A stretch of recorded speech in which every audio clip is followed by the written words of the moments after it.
बंधन से कौन मुक्त नहीं हो जाएगा। लेकिन यही बड़ी कठिनाई है कि वे क्षण बड़े सार्थक रहते हैं जिनमें हम सात्विक चिंतन करते हैं।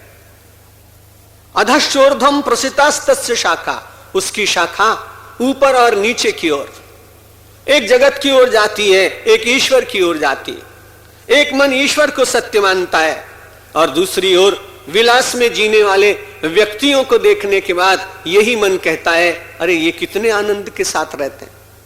अभी तक वो परमात्मा की भक्ति जन्य सुख को आनंद मान रहा था, लेकिन तुरंत दूसरे परिवेश से प्रभावित हो जाने के कारण कोई व्यक्ति बहुत ही वैभव में जी रहा हो तो उस वैभव के दर्शन मात्र से उसके मन में एक ललक जागती है कि इस प्रकार का जीवन में भी जीऊं।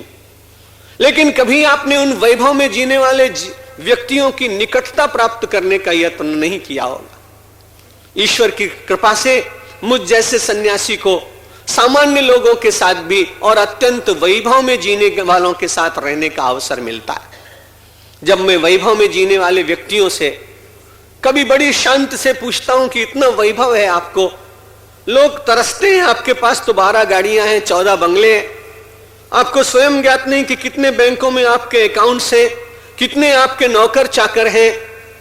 मेरी एक जिज्ञासा है कि आपको जितना आनंद है संसार में वैसा आनंद तो किसी को नहीं होगा। तब वो वैभव में जीने वाला व्यक्ति चारों तरफ देखता है कि कोई मेरी बात सुन तो नहीं रहा है, और जब वो देखता है कि मैं बिल्कुल एकांत में हूं और मैं प्रश्न कर रहा हूं, तब वो कहता है वैभव तो है लेकिन शांति नहीं। आप विचार करिए, वैभव और शांति आ जाएंगे एक साथ, ये संभव नहीं। और दूसरी ओर कभी आप किसी श्रमिक के पास जाइए जो 8 घंटे खूब मेहनत करता हो, तन तोड़ता हो, पसीना बहाता हो, पत्थर की गिट्टियां तोड़ता हो और उसी के ऊपर अपना बिछौना बनाकर और वृक्ष के पल्लवों की छाया में अपने हाथ का उसी का बनाकर सो जाता हो। उससे पूछो, भाई तुम्हें कुछ भी प्राप्त नहीं है, तुम तो बड़े दुखी हो गए। उसने कहा, सचमुच लौकिक दृष्टि से तो दुखी हूं, लेकिन सेठ जी आपको सच बताऊं, नींद मुझे 8-10 घंटे इतनी जोर से आती है कि बार बार जगाए जाने के बाद तब मुझे मालूम पड़ता है कि मजदूरी करने के लिए जाना है। और जब भोजन करता हूं तो 8-10 रोटियां तो एक बार में बड़े मजे से खा सकता हूं, सायंकाल भी इतना ही प्राप्त करता हूं। तब जब ये बात वो धनी आदमी वैभव वाला सुनता है ना, तब उसके मन में गुस्सा आता है, उसके प्रति आता है कि मेरे पास इतना सब वैभव होने पर भी मैं 5 घंटे अच्छी तरह सो नहीं सकता और 3 रोटियां खाने में भी तो कठिनाई होती है।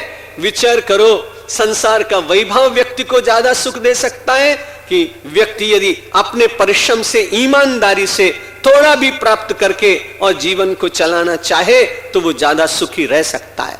पश्चिमी सभ्यता के आकर्षण ने वस्तुओं के संग्रह का जो लोभ लोगों की वृत्ति में जागृत किया है और उसी में भागने का हम सब लोग प्रयत्न कर रहे हैं। साधु महात्मा भी अपने बड़े ऊंचे ऊंचे आश्रमों के निर्माण में प्रतियोगिता में उतर गए हैं। दुर्भाग्य से मैं भी उसमें कभी कभी अपने को खड़ा देखता हूं, लेकिन छुटकारा पाने का प्रयत्न कर रहा हूं। तो निवेदन ये कर रहा था, अधश्चोर्ध्वम प्रसितास्तस्य शाखा गुण प्रवृद्धा विषय प्रवाला। ये संसार का वृक्ष और जिसकी शाखाएं कभी ऊपर की ओर ले जाती हैं, कभी नीचे की ओर ले जाती हैं, और अधश्चोर्ध्वम प्रसितास्तस्य शाखा।